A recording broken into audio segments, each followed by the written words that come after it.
it was actually an interesting story. I graduated in 2010, and we had just come out of the recession in 2008, the housing crisis and all that. And I had seen the destruction of everything that had happened.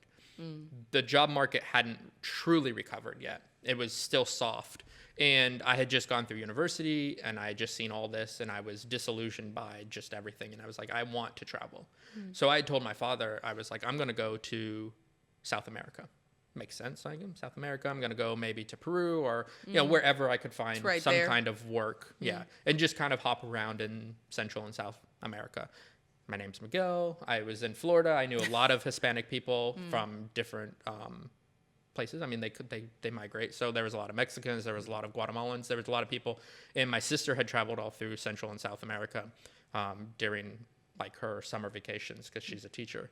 And at the time she's a teacher. Now she's a lawyer. But at the time she was a teacher. So every summer she would go traveling to Central and South America. And she's like, Costa Rica, Belize, it's great. It's amazing. You can lay on the beaches. You know, great food, great people. So I was like, I'm going. That's where I'm going. that's what I want to do. Right. I want to go, you know, hang out on the beaches. But my dad had come to China in 2008. And he was like, if you go to South America, you will make no money. He's like, you'll probably have a good time, but you're going to come back with nothing.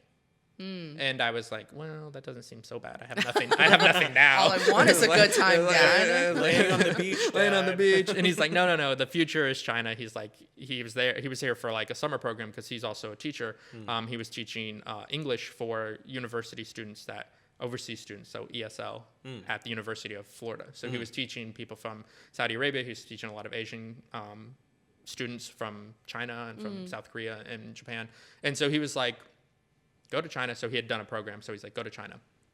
And I was like, I don't know, China, it's a communist country. I don't know. All the stuff that we hear. My grandmother said the same thing to It's me. all the things that you hear in Western media is like, oh, it's like this terrible communist country where nothing gets done. And there's like, you know, sweatshops and stuff. It's like the labor, you know, it's like the manufacturing center of the world, but you don't go there. But my dad was like, no, they're lying. I was like, what do you mean they're lying? He's like, I was literally there like a year ago. And I was like, oh, okay, fine. So then I started looking into it, and there was actually opportunities to come here and at first teaching, because that's what not everybody, but that's what many people do. They come here and teach. And it was going to be a 1 year you know the story. It was going to be 1 year. For 1 year. It was going to be 1 year. And then 12 years later. 12 years later, I'm still here. Yeah. It was going to be a 1 year thing. And then I was going to make a little bit of money. And then I was going to travel through Southeast Asia, which is what the plan was. But I met my wife. So that's kind of like the start of my China journey was my father pushed me into it, even though I had no desire to come here. Could you mention, your wife is also an influencer, right?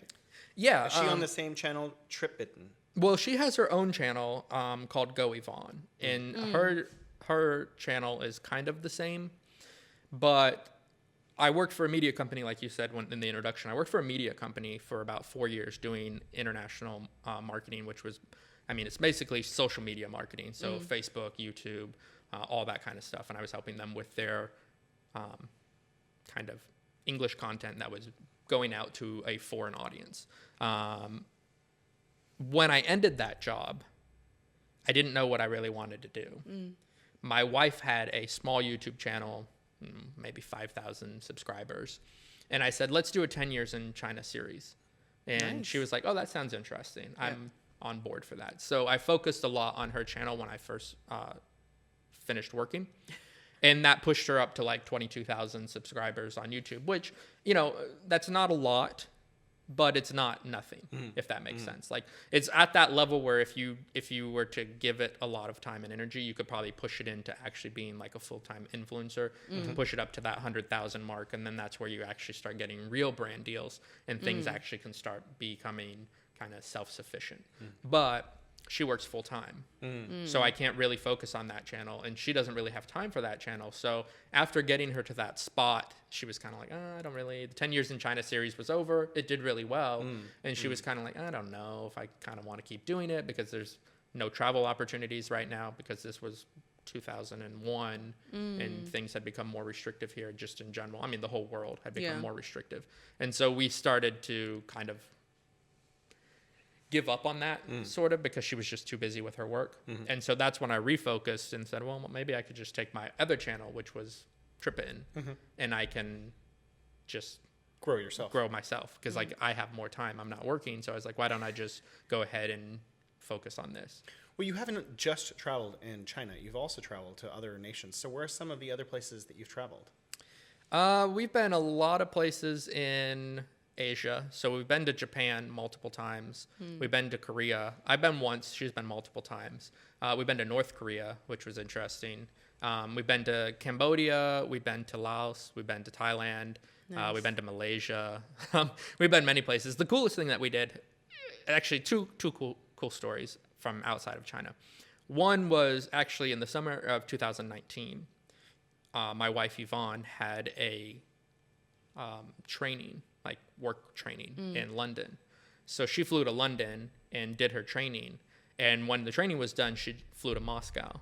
And I met her in Moscow. So I flew from Beijing to Moscow. And then we took the train from Moscow all the way back to Beijing. Wow. So we did the How long was that train ride? It was a 2-week journey, and with that you can do as long as you want, but we only had 2 weeks, and we actually would have preferred maybe another week or two because then you could stop at more places and see more of the Russian countryside because it really is kind of rural on those train lines. This is a very silly question, but does that only require one train ticket? Then you can just hop on and off, kind of like those tour buses, or how does it work? Yeah, I mean, it is multiple train tickets. Luckily, because we didn't want to deal with the headache of figuring all the logistics out because we don't speak Russian and it's complicated. And our trip was a little bit shorter. Most people do 3 or 4 weeks because they want to stop more places. But because we only had 2 weeks because of her vacation time, she only had 2 weeks. We ended up going through a company. So we hired a tour company and they actually booked all the tickets.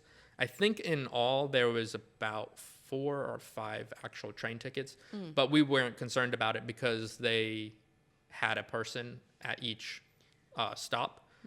Like a local who was willing to like be there with a sign with our names, and when we got off, I know, but like arriving like the royals. Yeah, I mean luxury travel. I mean, if you have the money, you might as well do it. And the thing was, it wasn't even that expensive. I think like for that 2 weeks with like hotels and everything included, it was I think about 3,000 euros per person. So that's not like a crazy amount of money, right? Yeah. So like 6,000 euros for this, and then every stop that we get off on, there's somebody with a car and with a place that's taking us to a hotel, which is already booked. Nice. And then we just drop our bags off and then we can go explore the city, right?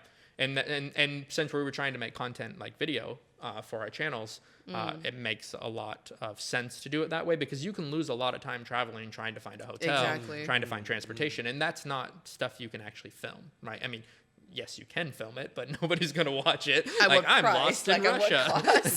We might not be able to come out of this trip alive or still with our equipment. So yeah. Well, you traveled from Russia to China. Did you travel through intermediary countries? Yeah, we went through Mongolia. So it was Moscow to Yekaterinburg, and then it was Irkutsk, and then it was into Mongolia.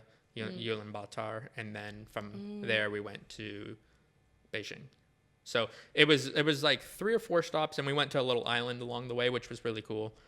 There's a Lake Baikal, which is like the famous, like the deepest lake in the world or something, and deepest freshwater lake in the world. I don't know. I think all lakes are freshwater. Yes, I think so, right? But I think it is the biggest. I guess you could say like the sea, flats yeah, like Utah. the Dead Sea and stuff. Yeah, but I guess then they call it a sea, City, not a lake. Yeah, Salt Lake City. Yeah. Okay. Anyways, unimportant. And in China, is it Qinghai? There's a huge lake. That's you are right. That's there a salt is lake. Okay. And it's beautiful pictures, and it's like apparently don't drink that. We could be wrong. We'll fact check it. So, yeah, but Qinghai is supposed to be really pretty. Like that's one of the places. There's probably 3 or 4 places that I still want to see in China. That you've never been? That I haven't been to. Okay. Yeah, Qinghai is one of them. I actually have a friend out there, Miriam, who has a YouTube channel, Miriam in China, and her husband. Really interesting couple with their 2 kids. And I've been wanting to go out there and hang out like in the area because it seems very rural, but like in an interesting way, not like just like. Nothing going on.